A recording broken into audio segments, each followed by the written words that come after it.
आतंक थमने का नाम नहीं ले रहा है। भीड़ों ने अब एक और मासूम को अपना शिकार बना लिया है। वहीं देश भर में जाति जनगणना को लेकर भी सियासत पर आज आरएसएस की टिप्पणी क्यों करनी पड़ी, इस पर भी हम एक रिपोर्ट दिखाएंगे। और आज न्यूज 360 में यूपी से जुड़ी कई बड़ी और अहम खबरें होंगी।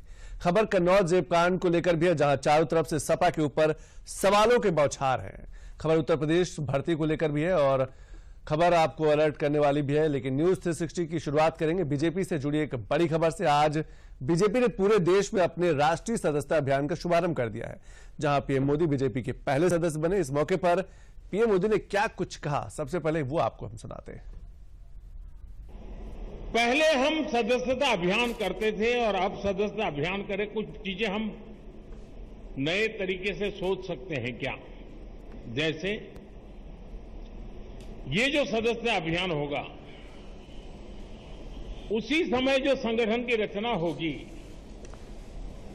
उसी कालखंड में विधानसभाओं में और लोकसभा में 33% रिजर्वेशन लागू हो गया होगा। आज सदस्यता अभियान का एक और दौर प्रारंभ हो रहा है।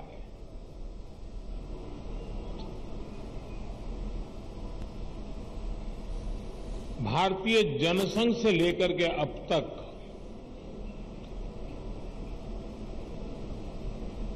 हमने देश में एक नई राजनीतिक संस्कृति लाने का भरसक प्रयास किया है। हम वो लोग हैं जिन्होंने दीवारों पर कमल पेंट किया, लेकिन इतनी श्रद्धा से पेंट किया कि विश्वास था ये दीवारों पर पेंट किया हुआ कमल कभी न कभी तो दिलों पर भी पेंट हो जाएगा।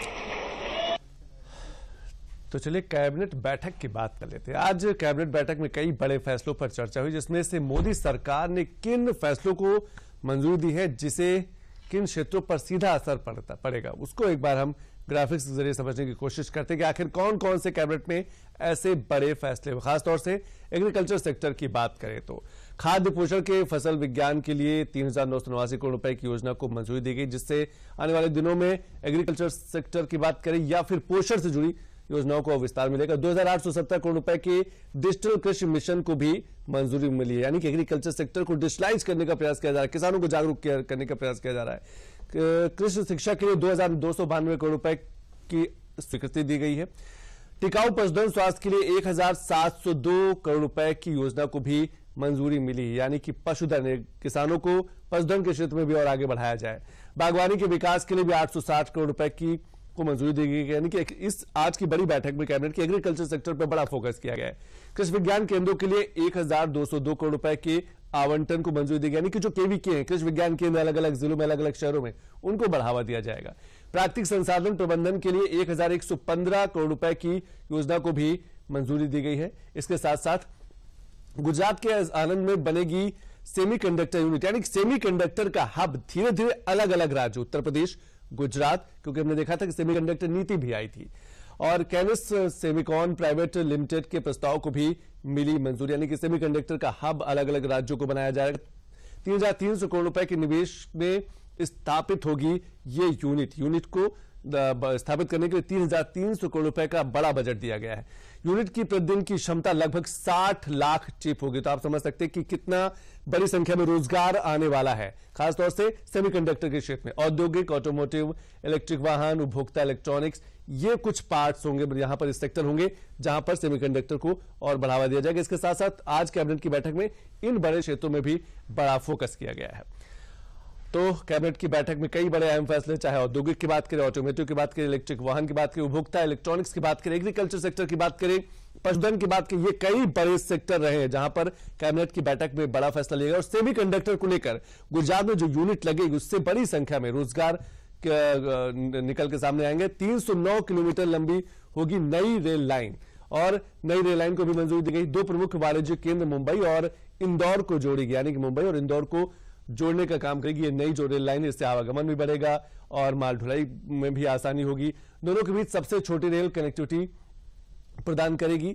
तो नई रेल लाइन को भी मंजूरी दी गई है। इसके साथ साथ परियोजना की कुल लागत लगभग 18,036 करोड़ रुपए होगी। जो मुंबई से इंदौर को जोड़ेगी रेल लाइन, इसकी जो लागत है लगभग 18,000 करोड़ से अधिक की लागत है। परियोजना को 29/2028 तक, यानी कि एक कहा जा सकता है कि टारगेट भी तय कर दिया कि 2028 तक पूरा कर लेना है। रेल लाइन महाराष्ट्र के 2 और मध्य प्रदेश के 4 जिलों के कई क्षेत्रों को भी जोड़ेगी। तो आप समझ सकते हैं कि मुंबई और मध्य प्रदेश, यानी मध्य प्रदेश खासतौर से इंदौर काफी नजदीक आने वाला है, यातायात को लेकर भी और माल ढुलाई को लेकर भी। और दूसरी खबर की बात करें तो केंद्रीय मंत्रिमंडल ने कृषि क्षेत्र से संबंधित 7 बड़े कार्यक्रमों को मंजूरी दी, जिसमें डिजिटल कृषि मिशन और फसल विज्ञान के लिए योजना भी शामिल है। आइए आपको सुनाते हैं कि इस दौरान केंद्रीय मंत्री अश्विनी वैष्णव ने क्या कुछ कहा है। आज की कैबिनेट मीटिंग में 7 बड़े फैसले लिए गए किसानों की जिंदगी में और उनकी इनकम को, किसानों की जिंदगी में सुधार लाने के लिए और उनकी इनकम को बढ़ाने के लिए।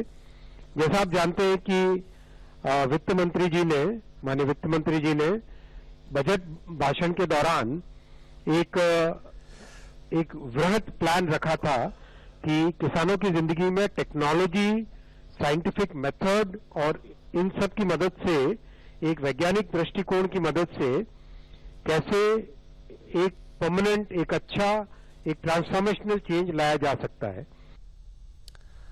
और ईडी नाम का डर आम आदमी पार्टी का पीछा छोड़ने का नाम ही नहीं ले रहा। ईडी की दिल्ली के मुख्यमंत्री अरविंद केजरीवाल के बाद ईडी की अगली गाज दिल्ली में ओखला से आम आदमी पार्टी के जो विधायक है अमानतुल्लाह खान पर गिरी है। विधायक अमानतुल्लाह खान को ईडी ने गिरफ्तार कर लिया है। विधायक को ईडी ने किस केस में गिरफ्तार किया और इस पर सियासत ने क्यों रफ्तार पकड़ ली, खासतौर से आम आदमी पार्टी बीजेपी क्यों आमने सामने है, इस पर एक रिपोर्ट देखिए आप। तो अमानतुल्लाह को गिरफ्तार किया गया और सुबह ही ईडी की जो एक बड़ी टीम है वहां पहुंची थी और फिर उनको गिरफ्तार किया।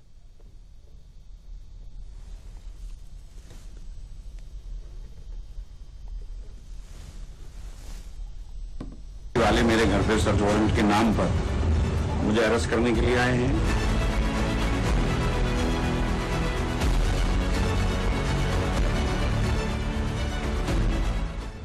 सर्च वारंट के नाम पर सिर्फ इनका मकसद मुझे गिरफ्तार करना है।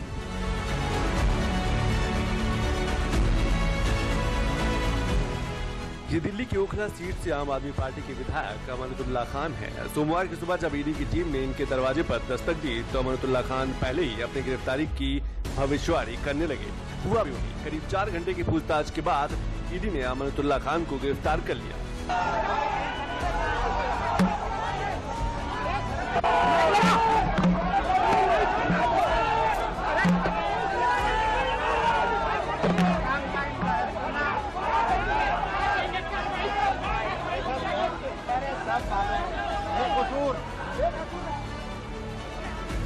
अमानतुल्लाह खान की अमानत पर ईडी की नजर की वजह दिल्ली वक्फ बोर्ड में मनी लॉन्ड्रिंग का मामला है। Delhi Waqf board money laundering case में पूछताछ के लिए ईडी अमानतुल्लाह खान के घर पहुंची थी।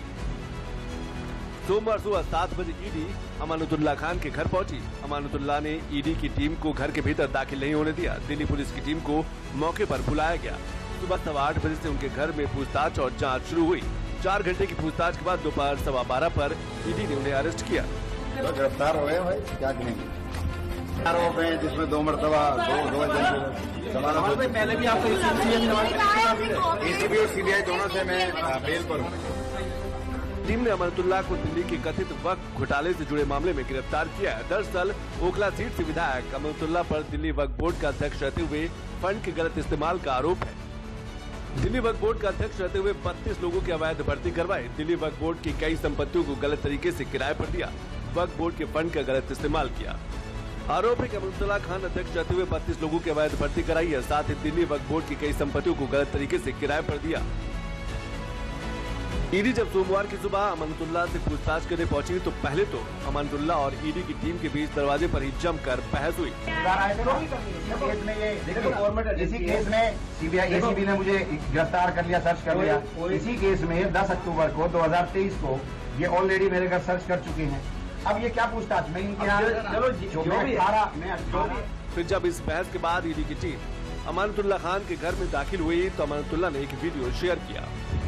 7 बजे हैं और ईडी वाले मेरे घर पे सर्च वारंट के नाम पर मुझे अरेस्ट करने के लिए आए हैं। मेरी मदर इन लॉ, उनको कैंसर है, अभी 4 दिन पहले उनका ऑपरेशन हुआ है, वो भी मेरे घर पर हैं और मैंने इनको लिखा भी था और हर नोटिस का जवाब मैंने इनको दिया है। जब ये मुझे नोटिस कर रहे हैं तो सर्च वारंट के नाम पर सिर्फ इनका मकसद मुझे गिरफ्तार करना है, हमारे कामों को रोकना है। ईडी की रेड को लेकर अमानतुल्लाह खान को पहले ही आशंका थी कि जांच की अगली कड़ी में वो गिरफ्तार हो सकते हैं। दरअसल ईडी इससे पहले भी इस केस में 2 बार अमानतुल्लाह से पूछताछ कर चुकी है। इससे पहले जब जांच हुई थी तो अमानतुल्लाह के करीबों के ठिकानों से कैश भी बरामद हुए थे। करीब 8 साल पुराने इस मामले में सीबीआई और एसीबी भी जांच कर चुकी है। दिल्ली वक्फ घोटाले का पूरा मामला क्या है, इसको भी समझ लेते हैं। 23 नवंबर 2016 को सीबीआई ने वक्फ बोर्ड के मामले में अमानतुल्लाह समेत 11 लोगों के खिलाफ एफआईआर दर्ज की। 21 अगस्त 2022 को सीबीआई ने चार्जशीट दाखिल कर कहा कि अमानतुल्लाह ने अध्यक्ष रहते हुए अवैध भर्तियां कराई। 16 सितंबर 2022 को एसीबी ने सबूतों और आपत्तिजनक सामग्री के आधार पर अमानतुल्लाह को गिरफ्तार किया। 28 दिसंबर 2022 को अमानतुल्लाह को जमानत पर रिहा कर दिया गया। 10 अक्टूबर 2023 को ईडी ने अमानतुल्लाह खान के घर और अन्य 5 ठिकानों पर छापेमारी की। 12 नवंबर 2023 को ईडी ने अमानतुल्लाह खान से जुड़े 3 आरोपियों को गिरफ्तार किया। 18 अप्रैल 2024 को ईडी ने अमानतुल्लाह खान से 13 घंटे पूछताछ की। 2 सितंबर 2024 को ईडी ने अमानतुल्लाह खान को गिरफ्तार किया। सितंबर 2022 में अमानतुल्लाह के खिलाफ जांच में एंटी करप्शन ब्यूरो को कौशर इमाम सिद्दीकी उर्फ लड्डन के घर से एक लाल डायरी मिली थी। कौशर को अमानतुल्लाह का करीबी है। इस लाल डायरी में ही अमानतुल्लाह के कई सारे राज थे। इसमें करोड़ों रुपए के लेन देन की एंट्री भी लिखी गई थी। इधर अमानतुल्लाह खान पर शिकंजा कसने के लिए जब ईडी की टीम उनके आवास पर पहुंची तो एक बार फिर से आम आदमी पार्टी में हड़कंप मच गया। आप और बीजेपी के बीच जुबानी जंग छिड़ गई और वक्फ बोर्ड के अंदर कुछ लोगों को कॉन्ट्रैक्ट पे लेने का मामला है। उसके अंदर 2016 से अब 24 हो गया। 8 साल से सारी एजेंसियां उसके अंदर अलग अलग लेवल पे जो है इन्वेस्टिगेशन कर चुकी हैं, तो अभी तक तो कुछ मिला नहीं है। ये तो बहुत शर्म की बात है ना केंद्र सरकार के लिए कि एसीबी उनकी, सीबीआई उनकी जांच की, कहीं ये नहीं दिखा कि कोई पैसे के लेन देन पे किसी की भर्ती वहाँ पे की गई। देखिए, आम आदमी पार्टी टोटल का टोटल अपराधियों से घिरा हुआ है, जिसका मुख्यमंत्री जेल में कोई पैसा घोटाला, कोई आर्म्स घोटाला, कोई रंगबाजी में। इसलिए कोई व्यक्ति कानून से बड़ा नहीं होता है। अगर अमानतुल्लाह को, वहाँ के विधायक को, अगर उसके ऊपर कोई चार्ज है तो कोर्ट में उसका फैसला होगा। अमानतुल्लाह खान पर जब ईडी ने शिकंजा कसा तो आप नेताओं में बौखलाहट बढ़ गई। हाल ही में जेल से बाहर आए आप नेता संजय सिंह ने ईडी को अपने निशाने पर ले लिया। भले ही सुप्रीम कोर्ट से ईडी को बार बार लताड़ मिल रही है, भले ही उनको बार बार चेताया जा रहा है कि आप दुर्भावना से जांच मत कीजिए और सिर्फ जेल में रखना आपका उद्देश्य है।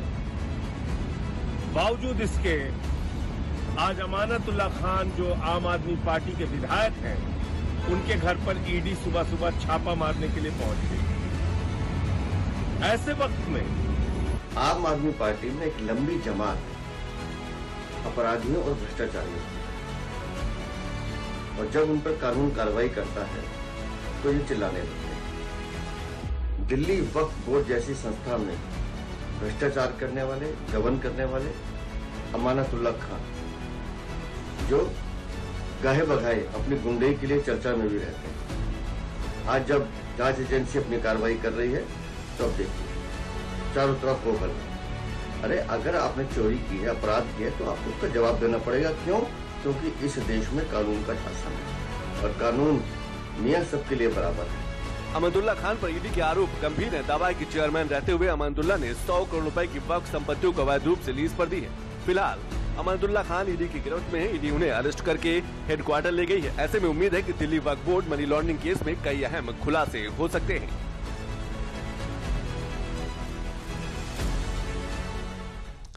भीड़ों के इन हमलों को लेकर उत्तर प्रदेश सरकार एक्शन में आ गई है। 12 और वन विभाग की टीम को बहराइच के लिए रवाना किया गया है।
दो मिनट तक उसको हम पकड़े रहे हैं।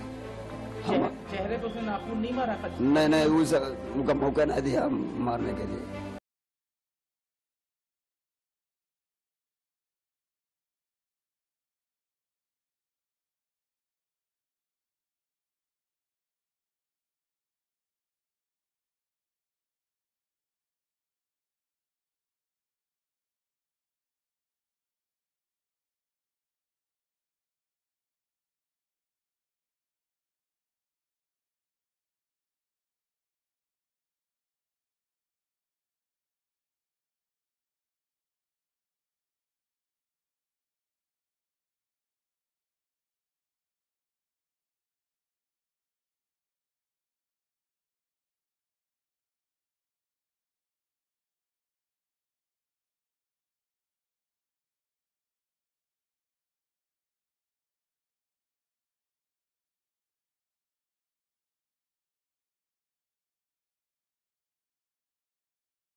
अलग अलग गांव में हो रहा है और एक नया गांव चुन लिया जा रहा है उसके द्वारा। वन विभाग द्वारा 4 पकड़े गए हैं और जो पुलिस की टीम है, प्रशासन की टीम है, वो लगातार लोगों को जागरूक कर रही है।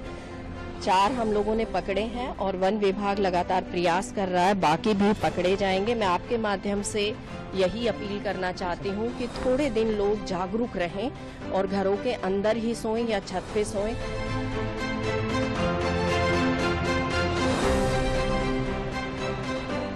पिछले 1.5 महीने में भेड़ों के हमले में 8 लोगों की जान जा चुकी है। वन विभाग की टीम इलाके में ऑपरेशन भेड़िया चला रही है। पिछले कुछ महीनों में भेड़ियों के 7 हमले में 10 लोग अपनी जान गंवा चुके हैं। बहराइच के लोग फिलहाल सिर्फ यही दुआ कर रहे हैं कि बाकी बचे 2 भेड़िए जल्द से जल्द पकड़े जाएं।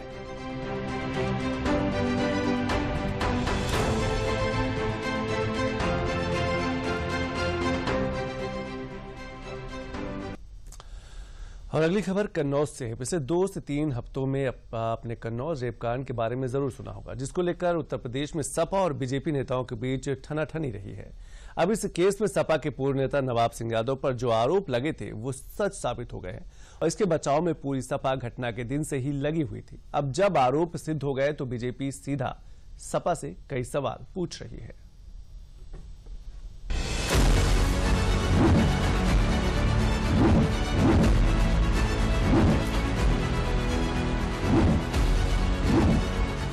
अगस्त को सपा नेता और पूर्व ब्लॉक प्रमुख नवाब सिंह ने नाबालिग से किया था रेप।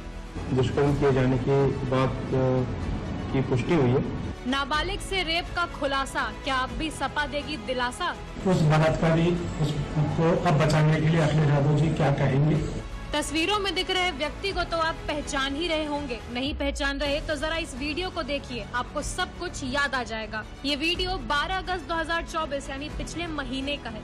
वीडियो में अर्धनग्न की अवस्था में दिख रहे व्यक्ति का नाम नवाब सिंह यादव है, जो सपा के पूर्व नेता और कन्नौज के पूर्व ब्लॉक प्रमुख भी रह चुके हैं। और इन्हीं माननीय पर 15 साल की नाबालिग बच्ची से रेप करने का आरोप लगा था और अब ये आरोप हकीकत में बदल चुके हैं, जिसका खुलासा कन्नौज के एसपी अमित कुमार आनंद ने किया है। उक्त प्रकरण में घटनास्थल से फोरेंसिक एविडेंसेस कलेक्ट किए गए थे, जिसे एफएसएल भेजा गया था। एफएसएल से रिपोर्ट प्राप्त हो गई है, जिसमें दुष्कर्म किए जाने के बाद की पुष्टि हुई है। इसमें कन्नौज पुलिस द्वारा अग्रिम कार्रवाई की जा रही है। नवाब सिंह यादव का डीएनए सैंपल पीड़ित बच्ची से मैच हुआ। रेप का खुलासा पुलिस ने फॉरेंसिक रिपोर्ट देखकर किया। रेप के साथ साथ पुलिस पॉक्सो एक्ट के तहत चार्जशीट दाखिल करेगी। 11 अगस्त की रात नाबालिग बच्ची के साथ रेप की घटना सामने आई थी, जिसके बाद आरोपी नवाब सिंह यादव को पुलिस ने गिरफ्तार किया था। कोर्ट के आदेश के बाद नाबालिग पीड़िता और नवाब सिंह यादव का डीएनए टेस्ट कराया गया था, जिसमें आरोपी का डीएनए पीड़िता से मैच कर गया। इससे साफ होता है कि नाबालिग के साथ नवाब सिंह यादव ने रेप की घटना को अंजाम दिया है और इसको लेकर ही पिछले कुछ हफ्तों से यूपी की सियासत गर्म चल रही थी, जिसके पीछे की वजह नवाब के लिए सपा की हमदर्दी थी। दरअसल नवाब सिंह यादव पर जब से रेप के आरोप लगे थे, तब से अखिलेश यादव समेत सपा के कई नेता इस मामले को लेकर डीएनए जांच की मांग कर रहे थे और अब जब नवाब पर आरोप सही साबित हो गया है तो बीजेपी सीधे अखिलेश यादव से सवाल पूछ रही है। कोई पॉलिटिकल पार्टी, अगर समाजवादी पार्टी ये बात कहती है कि डीएनए टेस्ट होना चाहिए, कैसे मुख्यमंत्री हैं ये, इन्हें कौन राय दे रहा है? ये कानून किसका संशोधित है?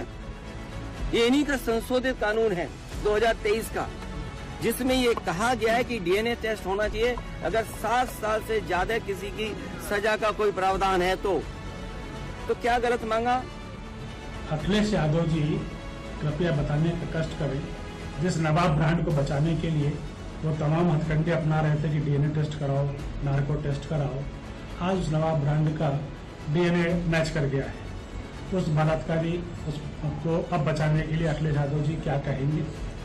और मैं ये पूछना चाहता हूँ, जो मोहित खान है जिसने अयोध्या की एक नाबालिग बेटी के साथ जो बलात्कार किया है और गर्भ ठहराया है, उसकी रिपोर्ट भी आने वाली है। तो अखिलेश यादव जी की पार्टी का जो पुराना स्टैंड रहा है कि बलात्कारियों को कहते थे लड़के लड़कियों से गलती हो जाती है, अब डीएनए टेस्ट मैच हो जाने के बाद क्या श्रीमान अखिलेश यादव माफी मांगेंगे? कन्नौज रेप कांड के सामने आने के बाद से ही सपा ने आरोपी नवाब को पार्टी का कभी पूर्व नेता बताया तो कभी पुराना नेता, लेकिन सपा ने हमेशा नवाब सिंह यादव पर लगे आरोपों पर डीएनए टेस्ट की ही मांग की, जिस पर अब बीजेपी ने काउंटर करते हुए अयोध्या में भी 12 साल की नाबालिग बच्ची के साथ हुए गैंगरेप मामले में भी सीधा सवाल अखिलेश यादव से किया है। नवाब सिंह समाजवादी पार्टी के पुराने नेता हैं और अभी मैंने वहाँ के एसएसपी की बाइट सुनी। उस पर कौन सी नौकरी थी जो 15 साल की बच्ची जो है वो रात में उनसे मांगने गई थी, तो अलग बात है उसको न्याय मिले, लेकिन यहाँ न न्याय मिल रहा है और मुझे तो ये साजिश लग रही है। हम चाहते हैं कि वास्तव में नार्को टेस्ट हो। कन्नौज के जघन्य अपराध वाले मामले में भी नवाब यादव 2 सांसद प्रतिनिधि रहे हैं, डिम्पल यादव के, जिनके बहुत करीबी रिश्ते अखिलेश यादव जी से, उनको बचाने का सब प्रयास किया है। जूही सिंह जी ने तो ये तक कह दिया कि बेटी का नार्को टेस्ट करो, ये बेटी क्यों नौकरी मांगने गई। अब डीएनए टेस्ट जो सामने है उसमें पता चल रहा है कि बेटी के साथ अन्याय इसी नवाब यादव समाजवादी पार्टी के नेता ने किया था। अब सवाल ये बनता है, डिम्पल यादव जी, अखिलेश यादव जी अब मोहित खान पर तो चुप रह गए, वहां पर पीडीए निषाद समाज से आने वाली बच्ची के साथ अन्याय हुआ, अब यहाँ पर भी चुप रहेंगे या कार्रवाई करेंगे। आरोपी नवाब सिंह यादव का कनेक्शन सपा अध्यक्ष अखिलेश यादव से कई सालों पुराना है, जिसकी गवाही ये तस्वीरें खुद है। आरोपी नवाब कन्नौज से पूर्व सांसद रही डिम्पल यादव का प्रतिनिधि भी कर चुका है और कहा ये भी जाता है कि 2024 के लोकसभा चुनाव में आरोपी नवाब ने सपा के लिए धुआंधार प्रचार भी किया था। अब इसी सब को लेकर सपा बीजेपी के निशाने पर है और खास कर अखिलेश यादव, जो कई बार डीएनए की मांग करते हुए बीजेपी पर ही सवाल उठा रहे थे। फिलहाल आरोपी नवाब पुलिस की हिरासत में है और उस पर अब धाराएं भी बढ़ाई जाएंगी।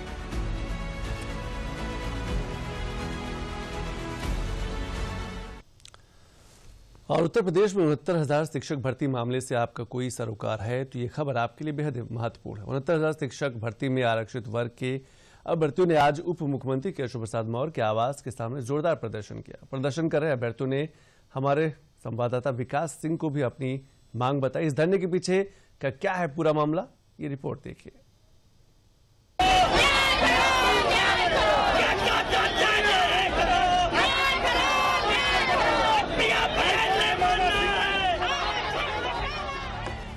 लखनऊ के कालिदास मार्ग पर उप मुख्यमंत्री केशव प्रसाद मौर्य के आवास के सामने धरना दे रहे ये लोग 69,000 सहायक शिक्षक भर्ती मामले के अभ्यर्थी हैं।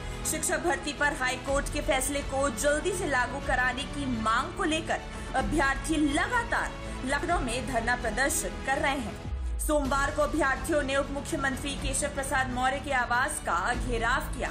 केशव प्रसाद मौर्य के आवास के सामने अभ्यर्थियों ने जमकर नारेबाजी भी की।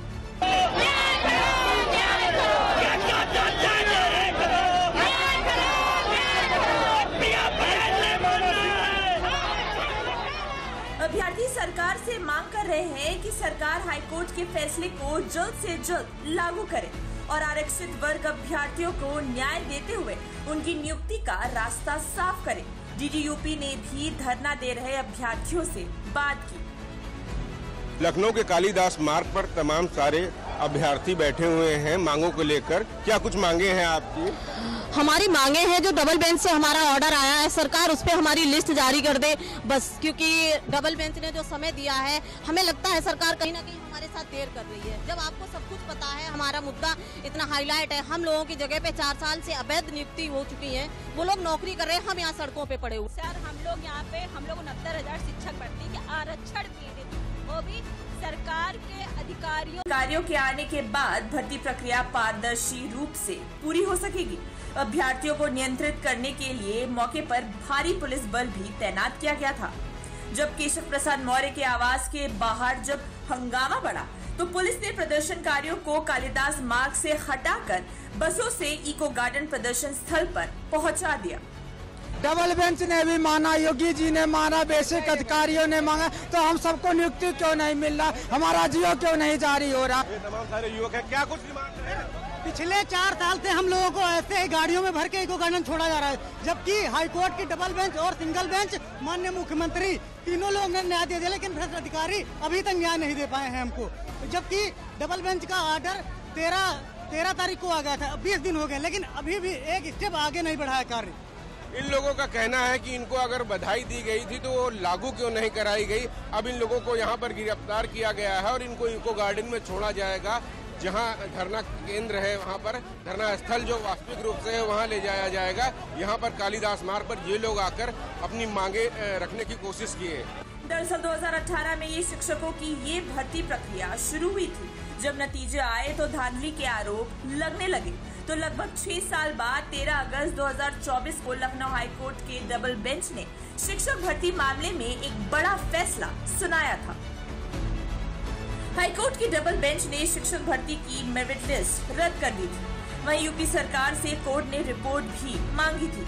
इसके साथ ही कोर्ट ने 3 महीने के अंदर नई मेरिट लिस्ट जारी करने का आदेश भी जारी किया है। कोर्ट ने यूपी सरकार को 3 महीने का समय दिया है। सीएम योगी भी हाईकोर्ट के फैसले का स्वागत कर चुके हैं। हाईकोर्ट के फैसले के बाद सीएम ने कार्रवाई करने के लिए संबंधित विभाग को निर्देश भी जारी कर दिया था, लेकिन फिर भी अभ्यर्थी अपनी मांगों को लेकर सड़क पर उतरे हुए हैं। हालांकि डिप्टी सीएम केशव मौर्य भी नियुक्ति के लिए प्रतीक्षारत उन दलित पिछड़ा वर्ग के शिक्षकों से मिले और उनका ज्ञापन लेकर संबंधित अधिकारियों को तत्काल हाईकोर्ट के आदेश का पालन करने के निर्देश दिए।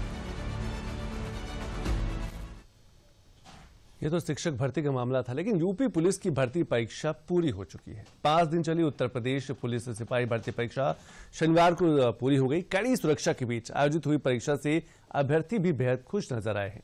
पुलिस भर्ती परीक्षा को लेकर देखिए हमारी खास रिपोर्ट।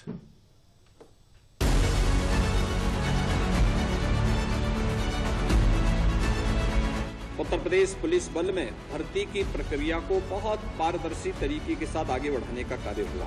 पूरे देश में योगी आदित्यनाथ शायद इकलौते मुख्यमंत्री हैं जो ऐसा दावा एक बार नहीं लगातार कर सकते हैं।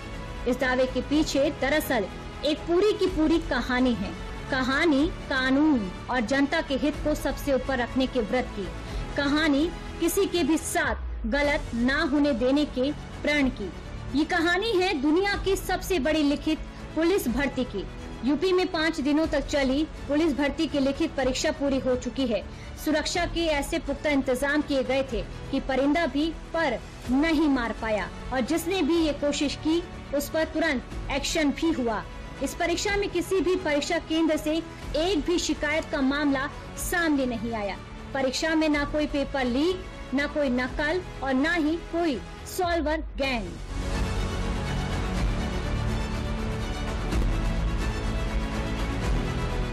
करीब 48 लाख छात्रों में से 32 लाख छात्र ही परीक्षा में बैठे।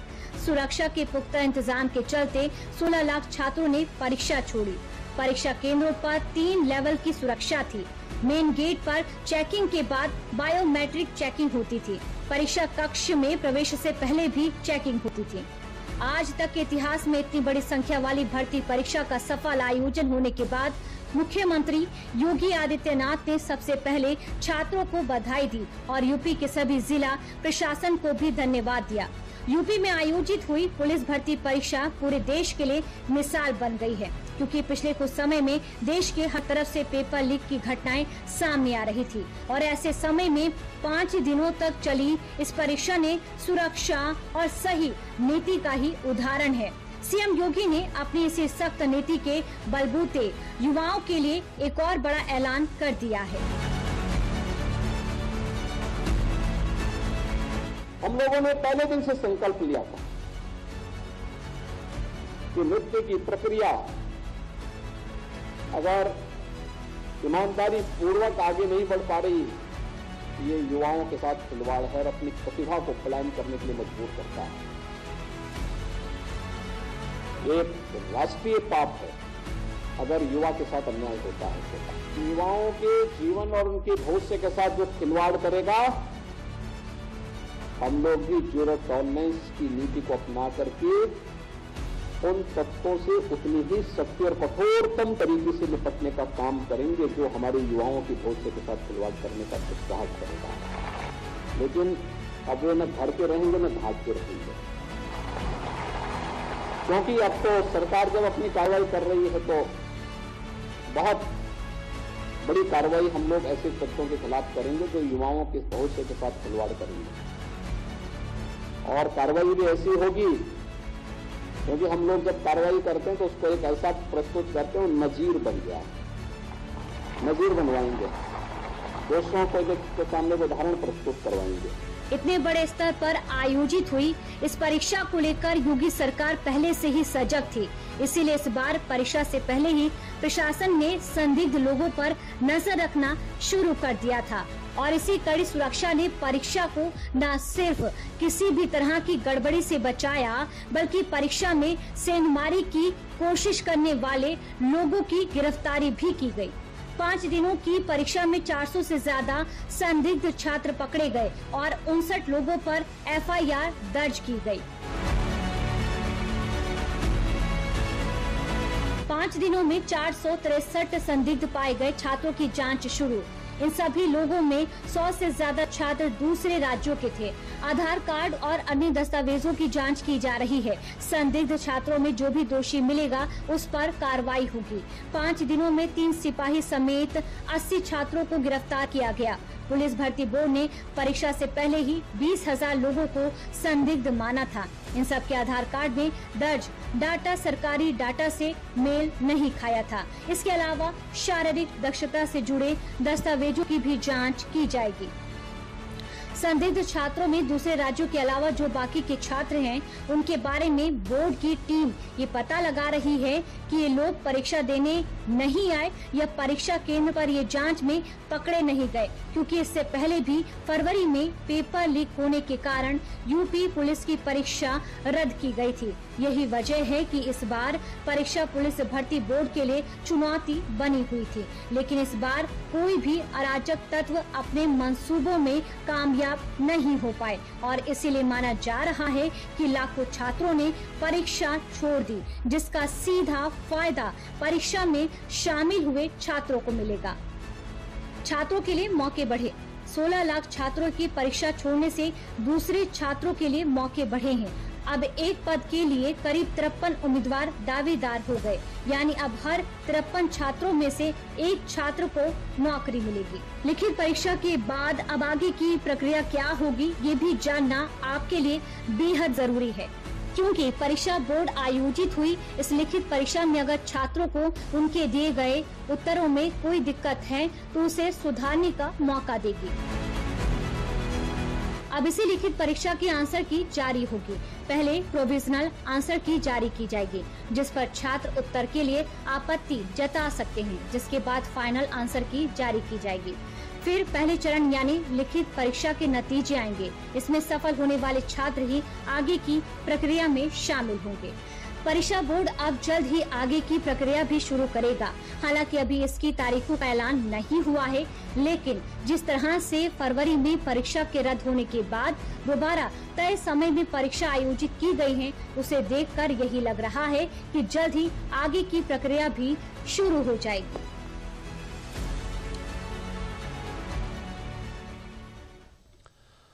और यात्रीगण कृपया ध्यान दें, अगर आप भी वंदे भारत से सफर करना चाहते हैं मगर चेयर कार के कारण आराम नहीं कर पाते, तो ये खबर आपके लिए है। अब वंदे भारत की ट्रेन को आपकी सुविधा के अनुसार बनाया जा रहा है। इससे आपको कितना फायदा होगा और ये ट्रेन कैसी होगी, ये जानने के लिए रिपोर्ट देखिए।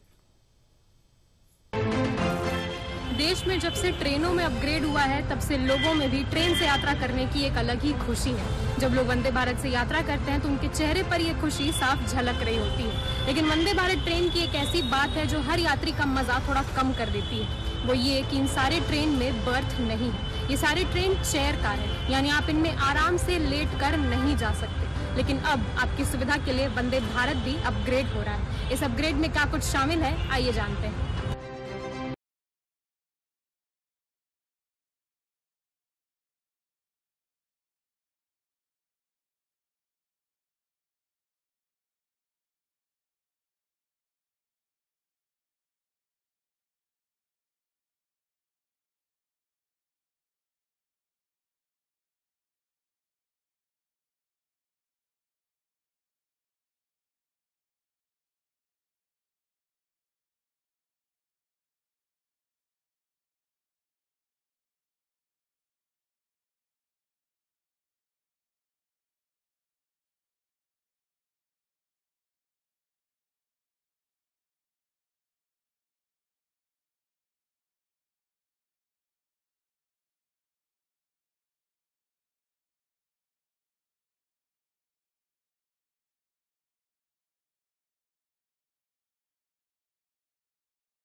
और मंकी पॉक्स का कहर पूरी दुनिया पर तेजी से फैल रहा है। हर तरफ इसी बीमारी को लेकर चर्चा है, हर कोई इससे डरा हुआ है। इसी बीच यूपी सरकार ने इसे लेकर गाइडलाइंस भी जारी कर दी है। मगर आज केजीएम न्यूज से एक ऐसी खबर आई जो सुनकर आप डर जाएंगे। वो खबर क्या है, ये जानने के लिए रिपोर्ट देखिए।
एक हेल्पलाइन नंबर भी जारी हुआ है। तो इसी खबर के साथ आज न्यूज 360 में आज बस इतना ही। नमस्कार।